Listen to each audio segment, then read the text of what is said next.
let's talk about the Forgotten Realms as the default setting for 5th edition.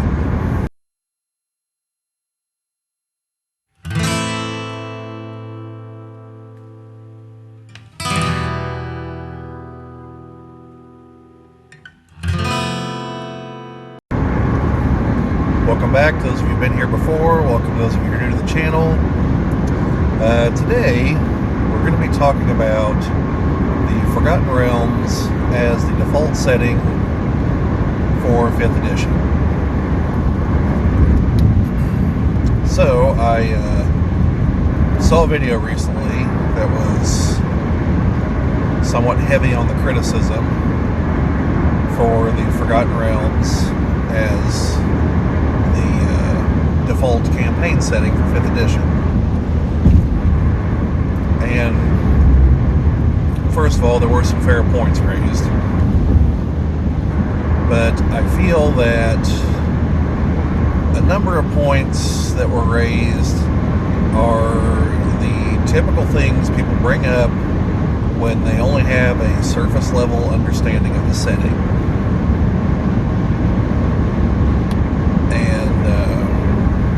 So I want to address some of those. But also, I want to address what I feel is the main problem. Because, spoiler alert, even though I do think it's a perfectly fine setting to use as the base campaign setting, there are some issues, okay? It's not perfect. And more importantly, there's something about the way Wizards of the Coast presents it that makes it a far bigger problem.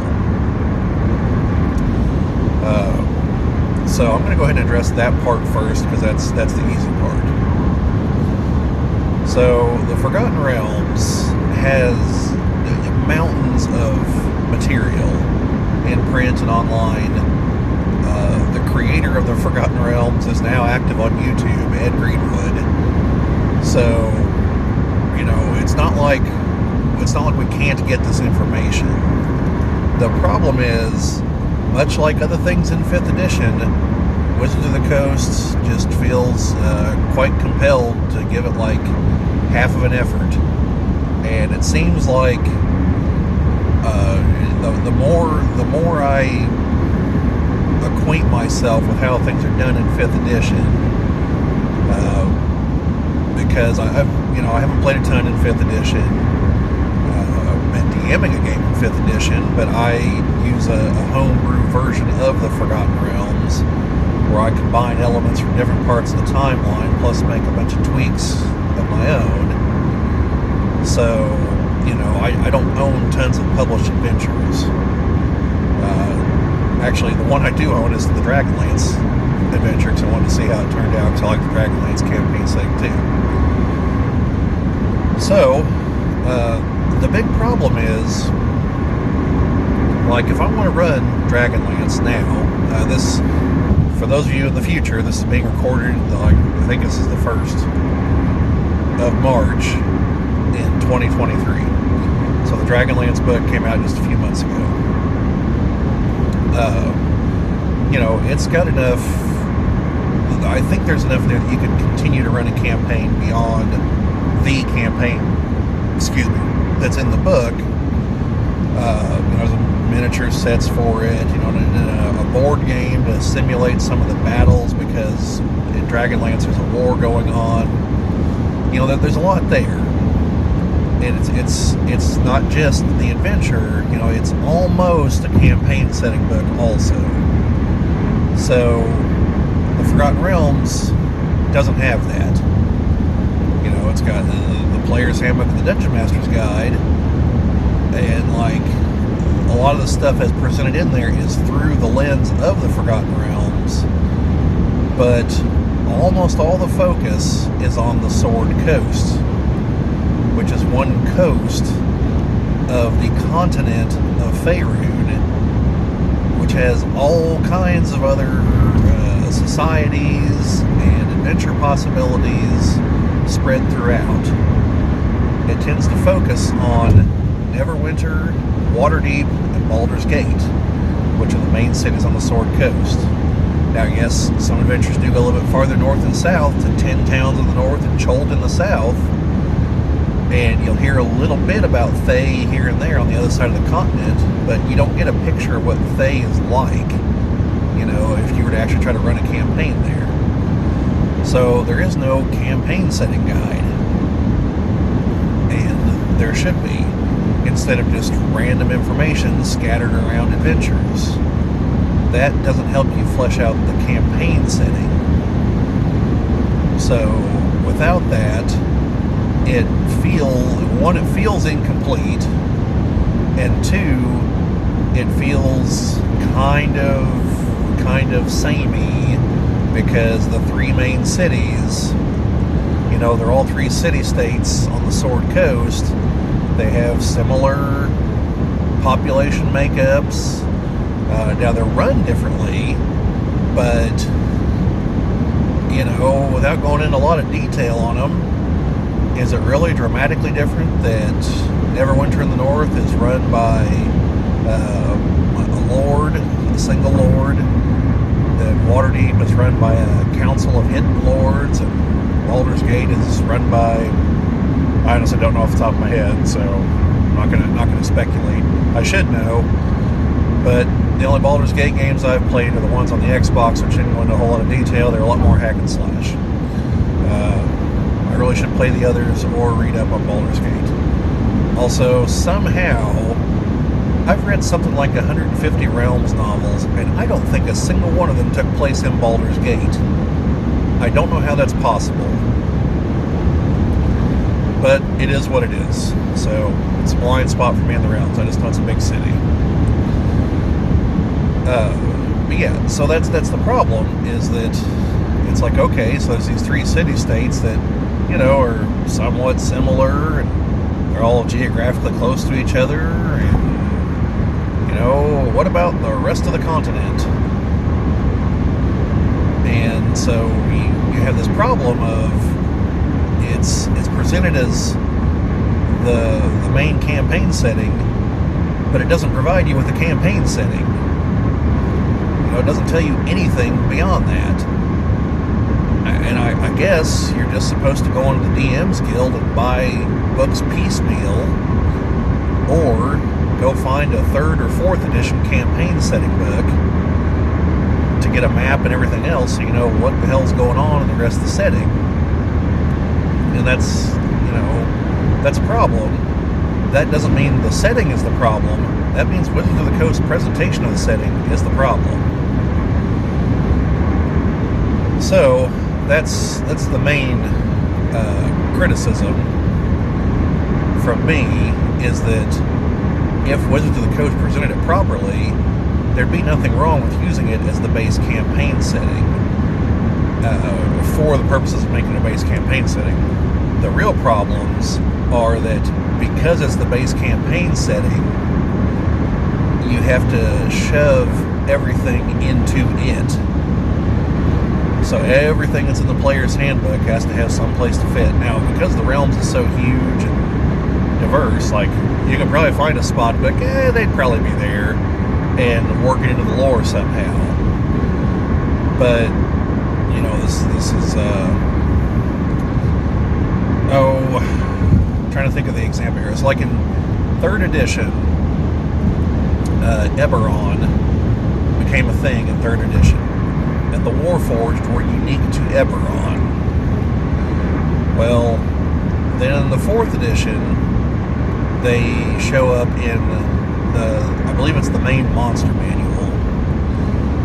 And because of that, theoretically, they're in worlds other than Eberron. Even though their origin is so super specific to Eberron. But now all of a sudden they have to fit elsewhere too, and not via like planar travel, like we're just supposed to assume there's some way to do it.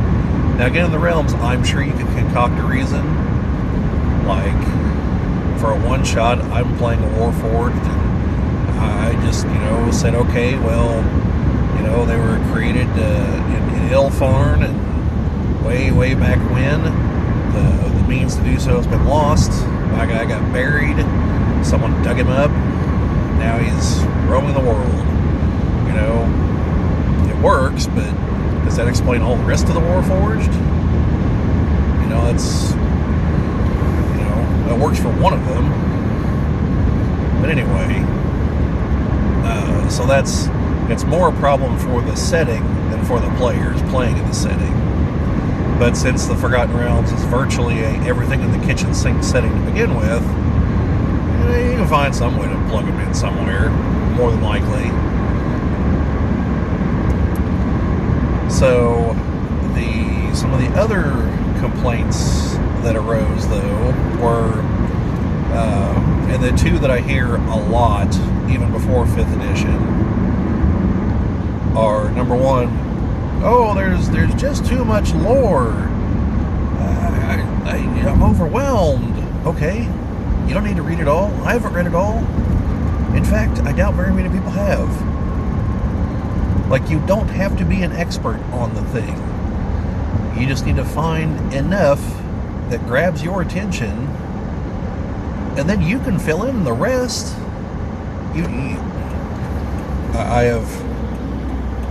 This is something that just perpetually bothers me about the way people handle the game in general. And maybe, I've never met anyone that does this. Now, admittedly, I have a very small circle of friends I play D&D with. And I don't play at conventions or anything like that. So, maybe this is just some kind of people online just start making a mountain out of a molehill here, and this isn't really a problem in the larger world. Or maybe it is, and I'm just really lucky. But either way, I always hear this, yeah, but if I get it wrong, someone at the table that knows more about it is going to try to correct me. Okay, well, there's a real easy solution for that. And it's the one I implemented in the game I'm DMing. And it's that I told the players up front, this is not the canon Forgotten Realms. That there will be changes. Unless you hear it from me, do not assume that anything you've read is accurate. If you have questions, something we need to spell out as far as like your background or anything like that, so we can get together, we can agree, what is and isn't canon on that front, no problem. We'll talk all that out, not a problem. But everything else, unless I tell you, it's at best a rumor. At worst, it's just not true. So don't bother going around online trying to find stuff. Don't bother trying to read up on it, because it's not going to matter. And I will definitely not listen to, yeah, but the book says this. Well, it doesn't matter. I'm saying this.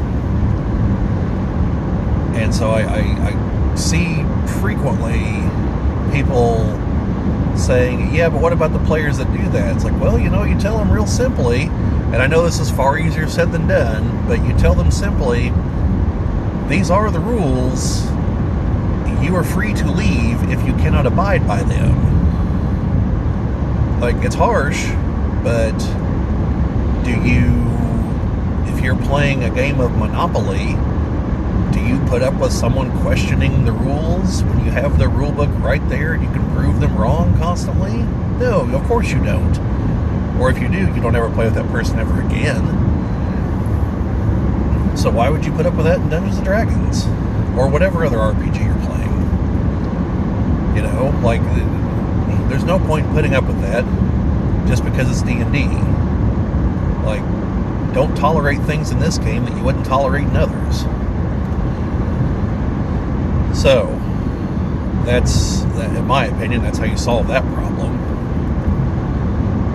Or tell your players, hey, if there is something I get wrong, let me know about it afterwards. Don't bring it up during the game. And tell them that's no guarantee I'm going to fix it. That's more because I might find it interesting how things went in the canon realms instead, and maybe somewhere down the road I'll incorporate that. But that brings up the other point, it's impossible to run a canon game. Your characters that you're playing as do not exist in the fiction. You know, you're doing things, interacting with things that don't exist in the fiction. And you're also potentially interacting with things that do exist in the fiction in a way that doesn't exist in the fiction. So if it's impossible to run a canon game, why is anyone trying to? Like, that's the thing I don't get. You know, in a game that's literally powered by imagination, why are you putting yourself in a box? But then again, I have that same issue with a lot of things people call problematic about the game, you know. Like, I don't need the book to tell me I can play as a woman or whatever. You know, like, that was obviously already a choice from the get-go, since I can play as anything. Unless you have a jerk for a DM, in which case, again, don't put up with behavior in D&D that you'd put up with elsewhere. Leave. Gamers are some of the most accepting folks around. Most of them. Obviously, as with any large group, there's jerks. But, the larger point. You can alter the setting to suit your needs. You know, the fact that there is this mountain of information about it, don't look at that as, that's not a negative, okay? People that have that mindset, I don't want to be disparaging, because, you know, that's an opinion. Everyone's got opinions. There's not a factual right or wrong here. But these are the same people who look at comic books and are like, oh man, issue 300 something? I can't possibly jump into the middle of this storyline, and they don't take 10 seconds to look into it and realize that, no, actually you can. Like, you really only need to know, like, recent-ish events, which you can very quickly find out, especially now thanks to the internet. And you can jump right in at any point in most comics. Unless it's like a limited series, like Watchmen, that has like a specific start, middle, and end, you know, something like that, you want to read the whole thing. But like the X-Men, I read comics, I started reading X-Men in the 90s. You know, I missed like, I don't know, 3 decades of material. I didn't have a problem following any of it. It was very easy. And the fact that there is more material gives me further goals. It's more stuff I can read later once I'm caught up on the current part. You know, and I've gone back and started reading some of the stuff. By the way, like, I see why the Claremont era is considered dynamite, because it is. And I see why every other era tries to ape it as much as possible. So, that's, you know, a history isn't a detriment, it's a resource. You know, you're sitting there thinking, oh man, I need an NPC who does something in Waterdeep. Or, you know, just fire up that computer or smartphone or however you connect to the internet, do a quick search, and you'll probably get a laundry list of them.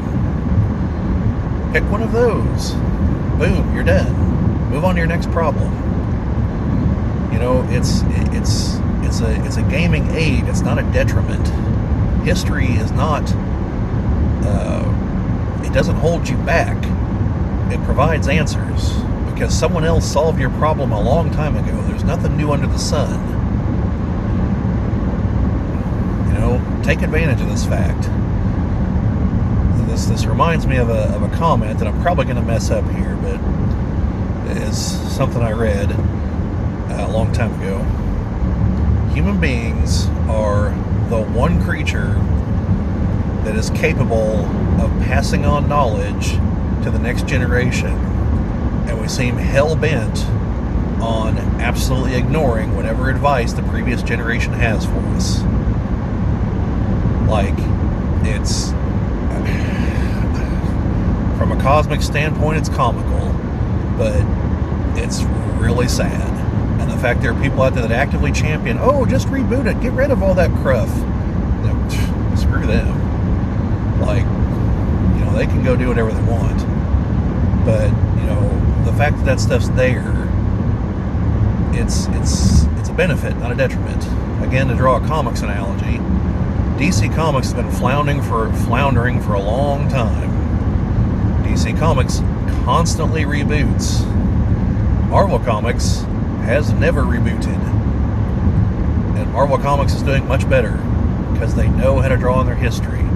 They understand the concept, as much as I'm loath to call it this because I hate the term, but a soft reboot. It's more like a retcon. This would be like how in the original comics from the 60s, Iron Man's initial accident is in Vietnam. And now in the movie, they changed it to Afghanistan, but that's the movie continuity. In the comics, I believe they now say a Southeast Asian conflict and don't specifically label it Vietnam. So it's enough of a change to get past that. But wouldn't he be like 70 or 80 years old at this point? You know, and that's really only going to be a problem with a handful of characters, and there's ways to explain them. You know, like Captain America, he was frozen. He just got thawed out sometime in the last 10 years. That's all you got to do. Or the super soldier serum keeps him young. Either way. You know, Magneto, his roots go back to World War II. All you got to do is say the Earth's magnetic field, coupled with his mutant powers, somehow keep him young. I mean, he's obviously an old man from appearance, but he's also a pretty ripped old man. So, you know, then you just move up the date to when he met Charles Xavier, so you don't have to explain Xavier's age. Namor, same deal. He's a mutant. He's super powerful. Like, of course he ages slowly. Why wouldn't he? Problem solved. Those are most of your characters whose origins go back to World War II that are still kicking, that aren't in like cyborg bodies or something. Red Skull keeps jumping bodies, so he doesn't count. And Arnim Zola's a cyborg, and if Baron Blood ever came back, he's a vampire. So, you know, they don't age. But yeah, see, it's easy. Like, plus you're writing in a realm of the fantastic where literally anything is possible. You know, you're like, do they all like? You know, this is why Marvel's somewhat smart, because if you've got a bunch of people that will buy that a radioactive spider gives you superpowers and not cancer, they're not going to question whatever baloney you come up with for why someone doesn't age. So anyway, back to the Forgotten Realms. So all that canon, that's not a problem.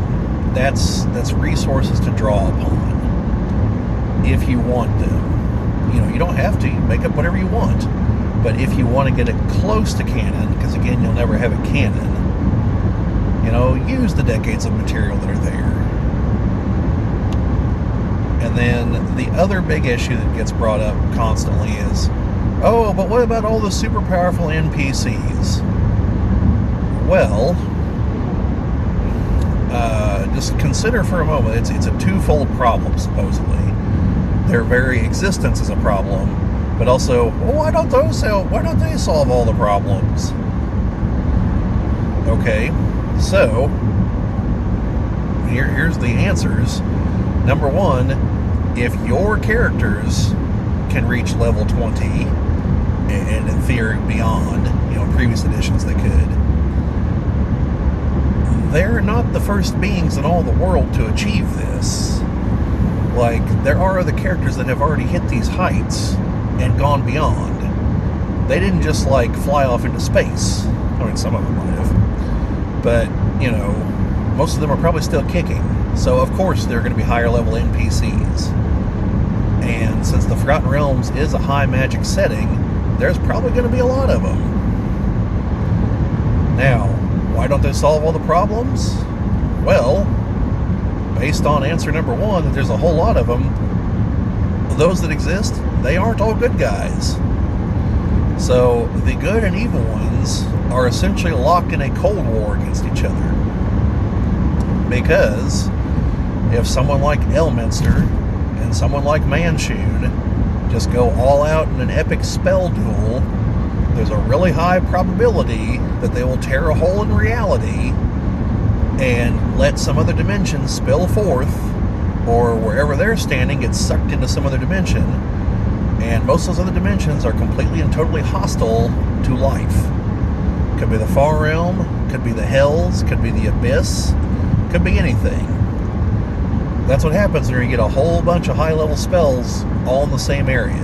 That's a real risk, and the books do a terrible job of explaining this. So you have that problem. Number two, you have these people, because of number one, you have the powerful players trying to make more subtle moves. So that's why they employ adventurers, because the adventurers can be employed, like,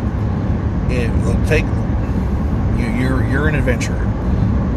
You go and you're sitting in the tavern, and someone comes in and offers you a job, or you saw the broadsheet, and once the job's done, you go talk to so and so. You have no idea who that person works for. You have no idea who that person works for, and so on and so on. You don't know that you're not working for Elminster or Banshoon at any given point, or Larlock, or any of the other epic level NPCs.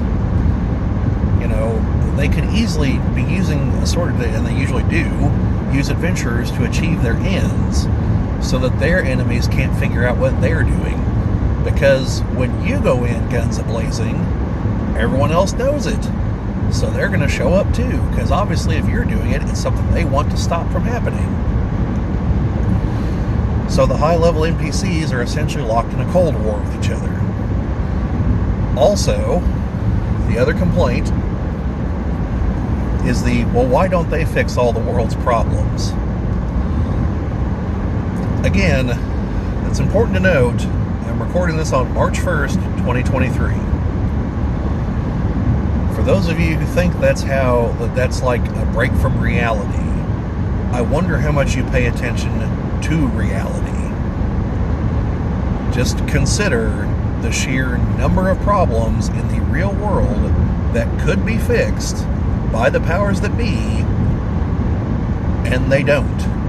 And not for any, and there's no obvious reason why they don't either. It's just something they just don't do. I checked up on it recently, but I'm fairly certain, for those of you here in the US, you'll get this, that the water in Flint, Michigan is probably still not safe to drink. That was a problem from 2 presidencies ago, if I'm recalling correctly. And it's probably still a problem. Why? That's something that should have been solved in the interim there. But it hasn't been. Because no one with power cares. At the end of the day, that's the answer. They don't. So, that's a problem. The train derailment in Ohio. Then the train company thought it'd be a brilliant idea to dump all the chemicals out and set them on fire. It took weeks for the government to even acknowledge it happened. And a couple more weeks to even send anybody. And that's never going to get fixed. I hate to tell anyone listening to this, you can quote me on this if you're watching this in the future. That's a permanent problem. That won't ever be cleaned up to anyone's real satisfaction. Those people will be stuck with those houses because no one will buy them, because everyone knows that's a contaminated area now. And yeah, there'll probably be a huge spike in cancer somewhere down the road.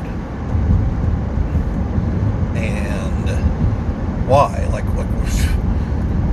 It's kind of hard to miss a giant, whenever a town has a giant fireball roll through it and all kinds of toxic crap starts going up into the air.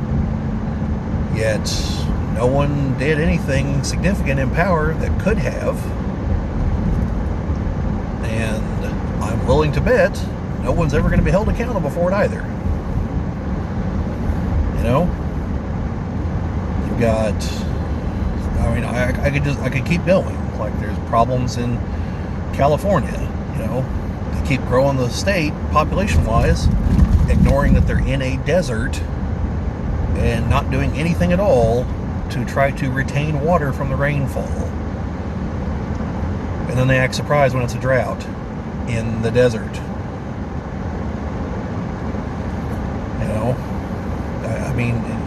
I'd imagine every state has a problem like that. The whole country has problems like that. And in theory, it's the most powerful country on earth. Like, we could solve all those problems, but we don't. And you think in a fictional setting that just because characters are powerful, that it makes sense that they're going to solve the problems. You're the one being irrational if you think that. Although then again, I'm going to paraphrase, I believe, Mark Twain on this one, where he said something to the effect of reality has an advantage over fiction. Fiction has to make sense. So, I mean, pick you could pick all kinds of topics over the last few years throughout the world. You'd write a book on it, and 50 years from now, no one will believe these things actually happened. They'll look back and they just won't believe this was reality. But it is. And so, I don't find it far-fetched at all that a bunch of powerful characters would just be like, it's someone else's problem. Let them deal with it. I've got my own things to do here. Like trying to win this stalemate against this other powerful guy. So no, I don't find that to be a compelling argument at all. But that's just me. Anyway, that's probably enough rambling for now, and involving far too many real-world topics that I generally try to avoid. But let me know what you guys think. Is this actually acts all that? So that's my case for it's not so bad to use the Forgotten Realms. But like I said, there are problems with using the Forgotten Realms, and I laid some of them out.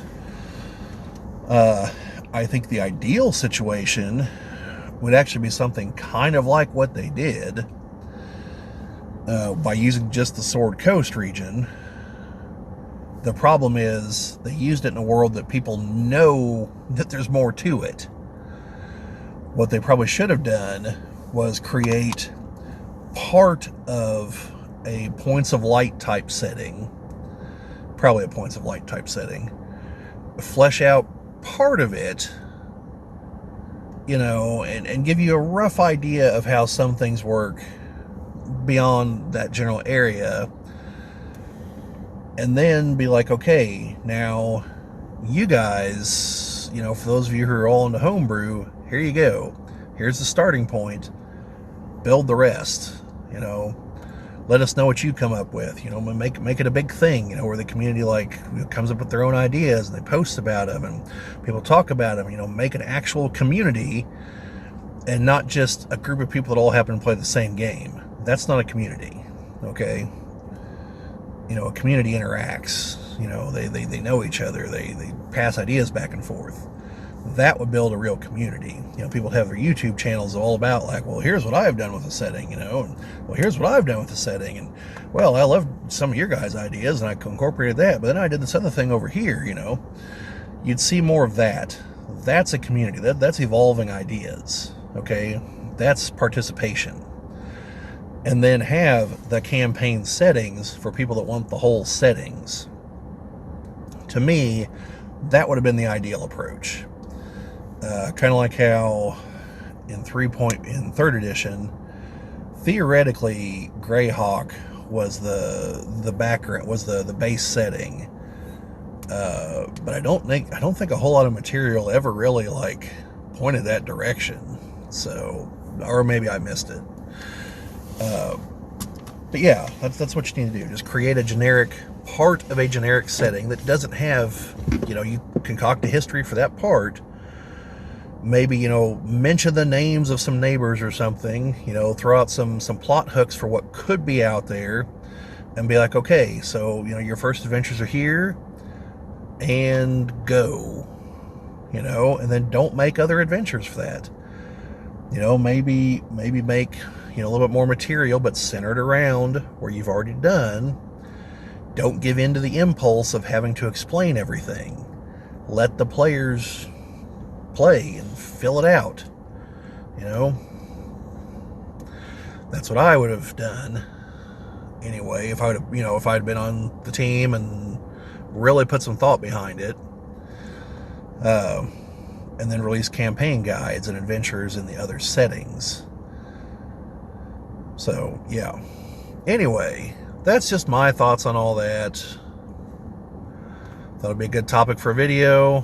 Let me know what you guys think down in the comments or on Twitter, which you can reach us at the little location listed here in the box if I'm doing the editing correctly. We always appreciate likes and subscribes and all that other fun stuff. But otherwise, folks, see you later.